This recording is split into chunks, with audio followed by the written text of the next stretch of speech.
The feeling of being there, of walking the streets of the future is really going to be breathtaking. You're breathtaking! You're breathtaking!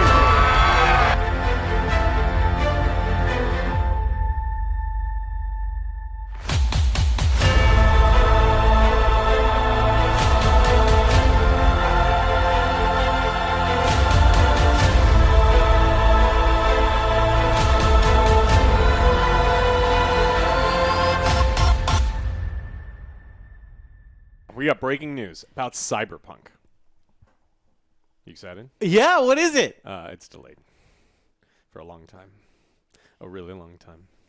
Developer CD Projekt Red has announced that Cyberpunk 2077 has been delayed another 2 months from September 17th to November 19th. CD Projekt Red announced that Cyberpunk 2077 will be delayed again by 21 days this time. This is the 4th date we've been given for Cyberpunk. April 16th, September 17th, November 19th, and now December 10th. But these things happen. Cyberpunk 2077 finally launched on December 10th following numerous leaks and questionable review policies that included no console review codes or allowing reviewers to use their own captured footage. It's buggy and flawed on many technical levels. 10 out of 10. I can't help but think, if Cyberpunk 2077 got all these amazing review scores in the state it's in now, what if it was bug-free, worked on every platform, and was effectively a masterpiece of game design that pushed the medium forward? There's simply nowhere left to go on the scale when you hand out 9 or even 10 out of 10 to every game that looks nice and lets you do shooty bang bang action. We have to have higher standards, otherwise what is the point of reviews at all? 2077 is without exception the single buggiest video game I have ever played. If bugs are the game's biggest problem, then it probably means that the core gameplay's pretty good. So I figured I would just overlook the bugs and enjoy the game that would eventually be left behind once everything else had been patched up. But so far it has been difficult to do that. I did not expect quite so many bugs, occurring so frequently, and in so many different parts of this game's experience. This isn't going to be something that they can fix overnight. Despite this, and in what I can only see as a damning indictment on the state of video game criticism today, most reviewers still lavish the game with 9 or even 10 out of 10 scores and recommendations for you to buy it.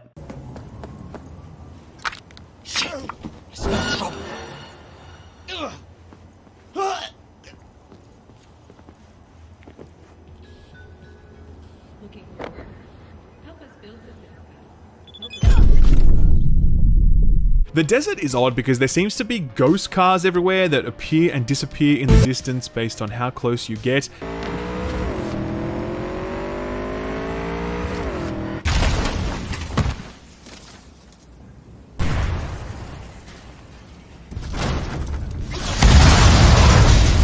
Little tiny immersion breaking bugs. Let me just ramble off a few. I've had Johnny Silverhand have a floating cigarette. He's had multiple floating cigarettes where it just kind of got stuck in the air multiple times as he was moving his hand around. I've had people get up and T-pose in the middle of conversations. I've had people's lips stop moving in the middle of conversations. Well, we need the pipe fixed, that's for sure. There was a very common bug where you lose the ability to select dialogue options, and the only way to fix that was to restart the game. I got one issue where my shotgun just wouldn't fire, so I had to restart the game to fix that too.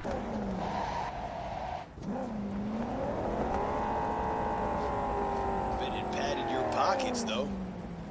Sure, but imagine hauling a tank of rocket fuel across 2 states. The final category of bugs are the ones that are really bad and that really fuck your shit up. Now, there's not too many of these, but there's enough. Most of them relate to quests just not working and you can't progress them. So in this one, I have to follow this cab around and it's meant to do things, but it doesn't. It just gets stuck in this exact spot and the quest fucks up. And this is a quest chain that I now can't complete because of this one bug. The dude I'm looking for is upstairs, so I make my way up there, but when I arrive, he's just not there. Like, it's clear that he should be there, but it's just a broken quest. Please, accept my apologies for the confusion.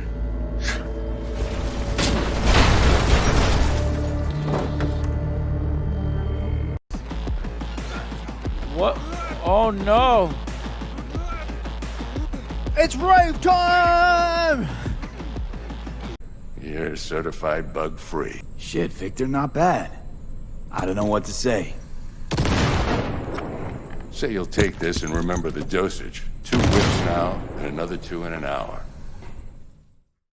You can have all the fancy effects in the world, but the second characters start doing this, the illusion is ruined. And to me, like, in a game like this, that is so much of the atmosphere and so much of the immersion. The immersion? So, like, when this stuff happens, it reminds you that, like, oh yeah, this is just a video game. Once you mess around with the natural order of things, the game world kinda falls apart in front of you. If you actually watch what cars and pedestrians are doing, they're just moving along a very predetermined path, which that's fine. But the moment you make them deviate off that, they don't know how to readjust and fix themselves. The NPCs are lifeless. They just hang around and don't do much of, well, anything. Their very limited AI scripting is painfully obvious. They don't have routines. They have this one particular thing they do. Did I ever tell you what the definition of insanity is? Insanity is doing the exact same fucking thing over and over again. You'll find a guy standing near a vending machine lamenting that it doesn't work and it stole his money. If you then hack the machine for thousands of cans to fall to the bottom, he'll just keep hitting the machine and pretend nothing happened. There are random crimes around the world that basically boil down to 3 gang members holding someone hostage. So I shot the 3 of them and went up to the person I saved. No reward, no thanks, they told me to F off. The city's streets are bustling with crowds of people from all facets of life, all living their lives within a full day and night cycle.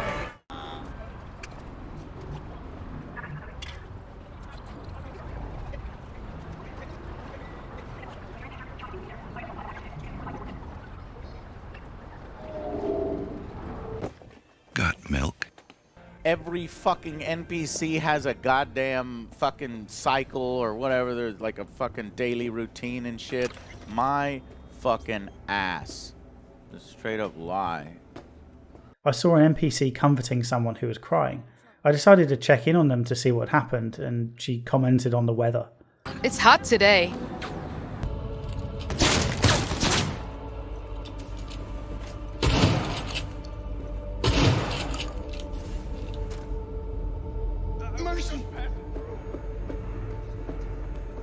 Where the fuck I am. They got to fix their garbage collector system. I mean, have you seen how you can scare NPCs in the game literally look away and back, and the fucking NPCs literally all disappear? Fucking crazy! Cyber psychosis! The police in Cyberpunk are an absolute joke. There's a wanted system along the lines of what's in GTA. So if you kill civilians, the police will issue a warrant on you. Unlike in GTA, the police immediately spawn next to you and start shooting before you've even had the chance to kick the corpse.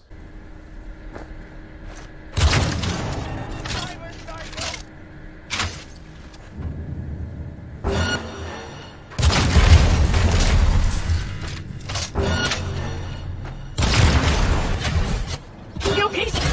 I'm in trouble!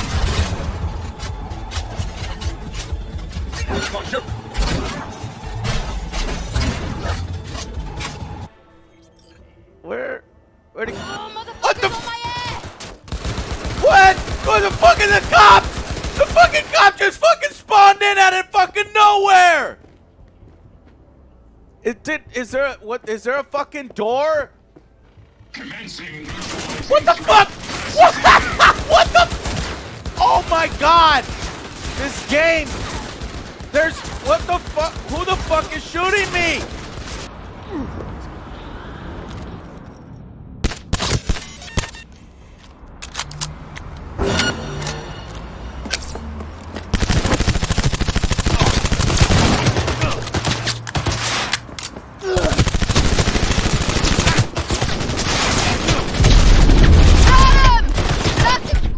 Those few times I pissed off the cops, most of which were accidental, by the time I'd driven to the end of the block, they'd practically given up chasing me. I don't know, maybe they're just tired. I know I'm tired. It's also kind of lacking a lot of the open world stuff you'd really want to see in a game with such a large scope. If you were like me and hoping to do things like buy a new apartment, go out gambling or to a strip club, improve your standings with different gang factions or any of that kind of stuff, well, then I'm sorry to be the bearer of bad news because you won't be doing jack shit. In a world where people have all got robotic arms, legs, eyes, and wangs, I somehow can't manage to get so much as a simple haircut. You can't so much as get a haircut.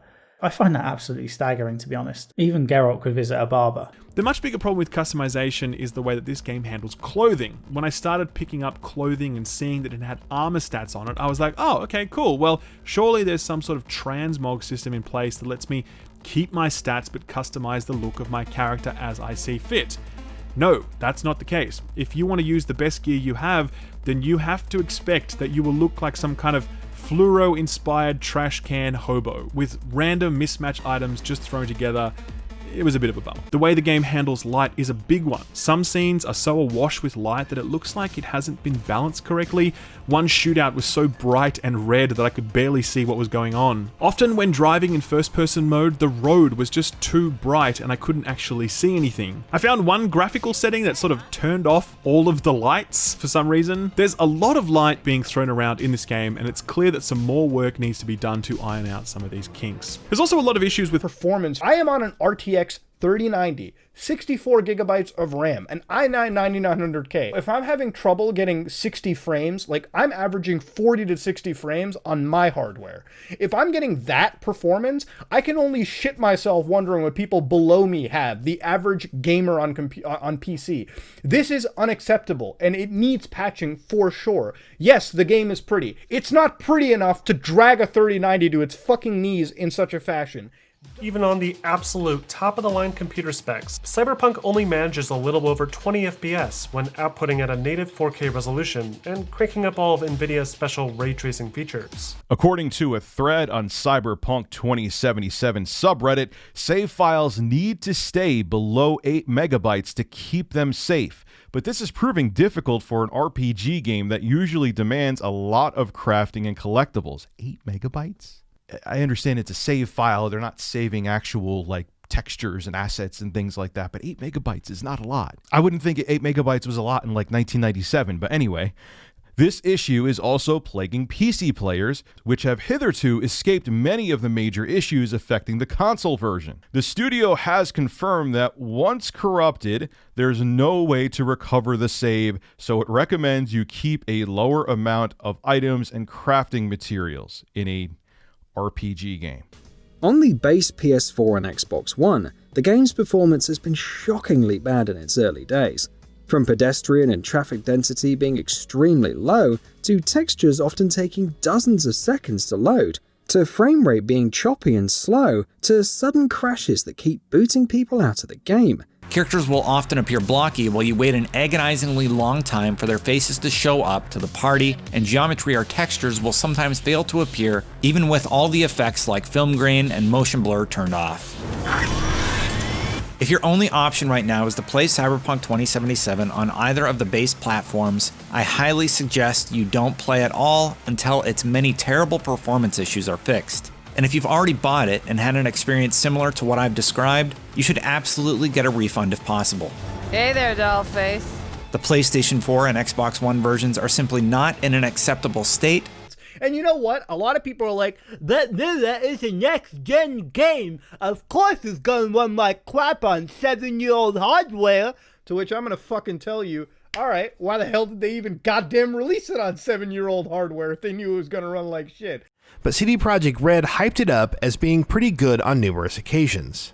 UI coordinator Alvin Liu said at E3 2019 to WCCF Tech that we're targeting consoles as first-class platforms and it looks amazing there. He further noted that the graphics are quite amazing for what you're going to get from Cyberpunk 2077 on consoles and low-end PCs. This was in response to concerns over how the game would run on older hardware. It crashed 18 times in 25 hours of play. That is completely unacceptable. The way this game runs on the consoles it was originally announced for is so bad that I don't understand how it was allowed to release like this. Yesterday afternoon, Sony cyber dumped Cyberpunk from the PlayStation Store in response to the game's lackluster technical performance on PlayStation consoles.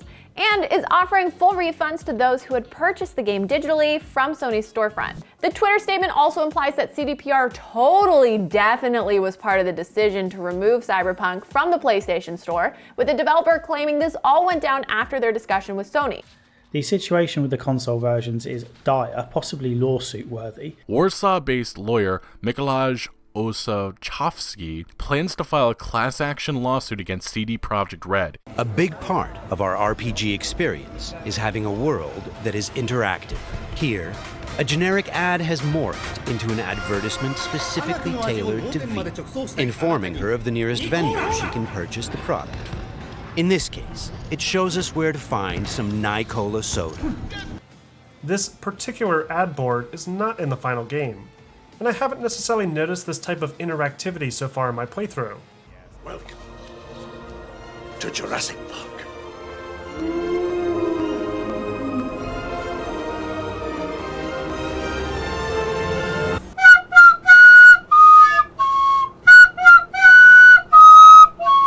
See, and it says here, Cyberpunk has a wanted system and corrupted police. This was back in 2019. CD Projekt Red reveals that they have a wanted system with corrupt police as well as powerful NPCs that can come after the player character. Have you guys ever had a powerful NPC that can come after you, some kind of mercenary? Have you guys have the wanted system work for you? The UI coordinator, Evelyn Liu, revealed the game will have a wanted system and players will terrorize you. It's blatantly corrupt.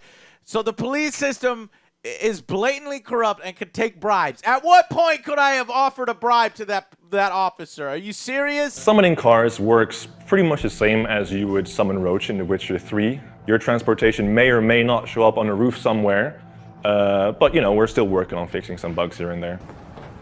No? All the better. I'll be ready.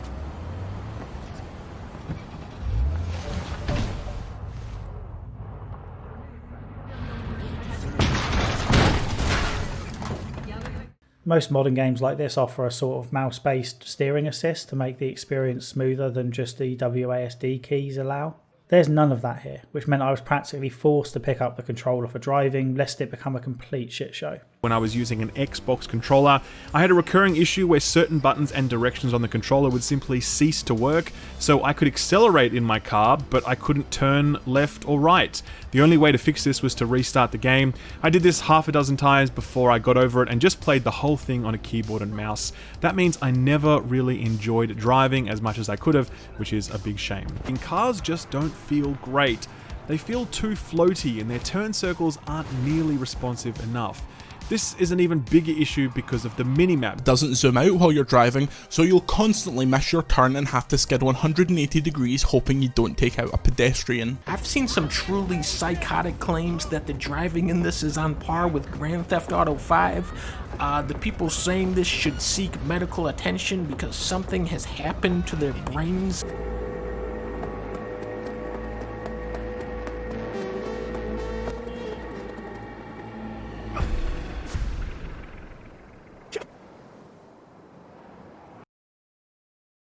Those of you who are familiar with the way we make games know we won't ship something which is not ready. Ready when it's done is not just a phrase we say because it sounds right, it's something we live by, even when we know we'll take the heat for it. So that was a fucking lie.